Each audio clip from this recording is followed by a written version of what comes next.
তো hello guys, Facebook কিন্তু ভাই দুর্দান্ত একটি আপডেট নিয়ে এসেছে। আপনারা যদি একটু লক্ষ্য করেন, ফেসবুকের যে অফিসিয়াল অ্যাপসটা আছে ফেসবুক ফর ক্রিয়েটরস, এবং আপনারা যদি আর একটা জিনিস লক্ষ্য করেন, তাদের কিন্তু ফলোয়ার সংখ্যা আছে ভাই 5.4 মিলিয়ন ফলোয়ার। এটা কিন্তু ফেসবুক অফিসিয়াল অ্যাপস, মানে ফেসবুক অফিসিয়াল অ্যাপসের ভিতরে ঢুকে আপনাকে লিখতে হবে ফেসবুক ফর ক্রিয়েটরস। এই নামটা লিখে সার্চ করবেন, তাদের যে অফিসিয়াল ফেসবুক পেজটা আছে সেই পেজের মাধ্যমে কিন্তু ফেসবুকের সকল আপডেটগুলো তারা বলে দেয়। এবং আমি একটা আপডেট নিয়ে আপনাদের সাথে কথা বলবো। একটু নিচের দিকে স্ক্রল করে আসতে হবে। নিচের দিকে ভাই স্ক্রল করে আসার পর এই যে আমি যে আপডেটটা নিয়ে আজকে আলোচনা করব, সেই আলোচনাটা হচ্ছে এইটা, পোস্টিং রিলস টু স্টোরি। মানে ফেসবুক আপনাদেরকে স্পষ্টভাবে বলে দিচ্ছে আপনার যে পোস্ট করা রিলসগুলো আছে সেই রিলসগুলোকে আপনাকে স্টোরিতে কনভার্ট করে নিতে হবে এবং তা ফেসবুক স্টোরিতে আপলোড করতে হবে। তো চলেন আমরা এখানে বেশি বকবক না করে একটু ফেসেবল ভিডিওতে চলে যাই এবং আপনাদেরকে আমার সুন্দর কথাগুলো একটু বুঝাই এবং বুঝিয়ে সুন্দরভাবে আপনাদেরকে একটু বুঝিয়ে দেই। তো বন্ধুরা, এখন কথা হচ্ছে ফেসবুক কেন আপনাদেরকে এই শর্তটা দিল যে আপনি ফেসবুক রিলস থেকে আপনি স্টোরি আপলোড করেন। তো আমি একটু ক্লিয়ার করে, মানে ক্লিয়ার বলতে ভাই, ফেসবুকের যে অফিসিয়াল পেজটা আছে সেই পেজে যা বলছে তাও ঠিক, কিন্তু তারপরেও আমাদের ব্যক্তিগত জীবন নিয়ে আমাদের কথা বলা উচিত। ফেসবুক কি আপডেট নিল কি না নিল এগুলো আমার কোনো দেখার সময় নাই। আমি আমার বাস্তব অভিজ্ঞতা এবং নিজস্ব এক্সপিরিয়েন্স থেকে আপনাদের কথা বলবো। আপনার ভালো লাগলে আপনি ভিডিও দেখেন, না লাগলে ভিডিও ছেড়ে চলে যান। ফেসবুক যেমনটা লিখছে, যা যা করতে বলছে তাই করলে যে আমি ভাইরাল হবে এমনটা না। ফেসবুক হলে হুদাই বলে রে ভাই, ফেসবুক হুদাই বলে, ঠিক আছে। ফেসবুক টাইপ করে লিখতে পারে অনেক কিছু, সেজন্য আমাকে যে ওইগুলোই করতে হবে এমনটা কিন্তু না।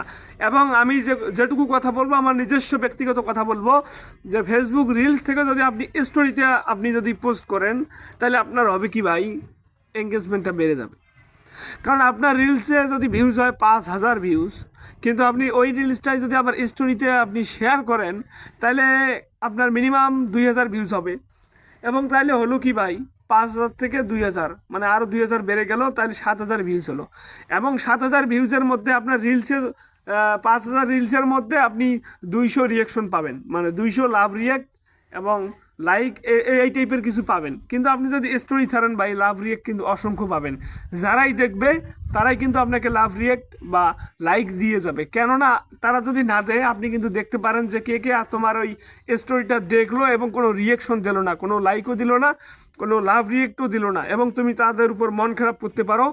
এইটুকু বিবেচনা করে কিন্তু যারা তোমার ওই স্টোরিটা দেখবে তারা কিন্তু একটা লাইক কমপক্ষে দেবে, একটা লাইক বা লাভ রিয়েক্ট এই টাইপের কিছু রিয়েকশন দেবে। এবং তারা তাদের এই রিয়েকশনটা দেওয়ার ফলে তোমার হবে কি, এঙ্গেজমেন্ট বেড়ে যাবে। আর ফেসবুক কিন্তু ভাই বারবার বলে দিচ্ছে যে এঙ্গেজমেন্টের উপর নির্ভর করে তারা কিন্তু কন্টেন্ট মনিটাইজেশন দিচ্ছে। যাদের ফেসবুক প্রোফাইল বা পেজে এঙ্গেজমেন্ট হাই আছে তারা কিন্তু অতি দ্রুতই কন্টেন্ট মনিটাইজেশন পেয়ে যাবে। তো সেই লক্ষ্যে আমি একটা কথাই বলবো, আপনি যদি রিলস থেকে কনভার্ট করে এনে যদি আপনি স্টোরি দিতে পারেন তাহলে কিন্তু ভাই 100% ভাই আপনি আপনার এঙ্গেজমেন্টটা বেড়ে যাবে। কেননা আপনি নিজে নিজে একটু গেস করেন, নিজে নিজে একটু ফিল করেন।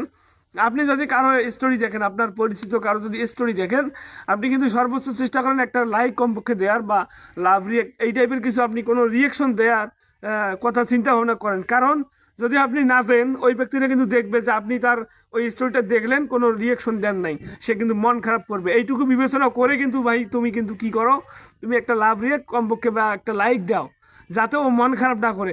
তো এই সেম প্রসেস কিন্তু তোমার ক্ষেত্রেও, তোমার স্টোরিটা যে দেখবে সে কিন্তু মনে করবে যে তুমি মন খারাপ করবা যদি কিছু না দেয়, সেজন্য সে কিন্তু লাভ রিয়েক্ট হয়তো বা লাইক দিবে। এর ফলে হবে কি, তোমার এঙ্গেজমেন্টটা বেড়ে যাবে, বুঝছো। তো এইটুকু বিবেচনা করে আমার ব্যক্তিগত, ফেসবুক বলছে যে পোস্টিং রিলস থেকে আপনাকে স্টোরি আপলোড করতে হবে, ফেসবুক এটাও বলছে। কিন্তু ফেসবুকের হিসাবটা আমি বাদ দিলাম, আমার ব্যক্তিগত অভিজ্ঞতা থেকে বললাম ভাই, তুমি যদি স্টোরি আপলোড করো রিলস থেকে তোমার ভালোই হবে, কখনো খারাপ হবে না। তো এইটুকু কথা বলার জন্য আমি সাজেদুল আজকে তোমাদের মাঝে হাজির হয়েছিলাম।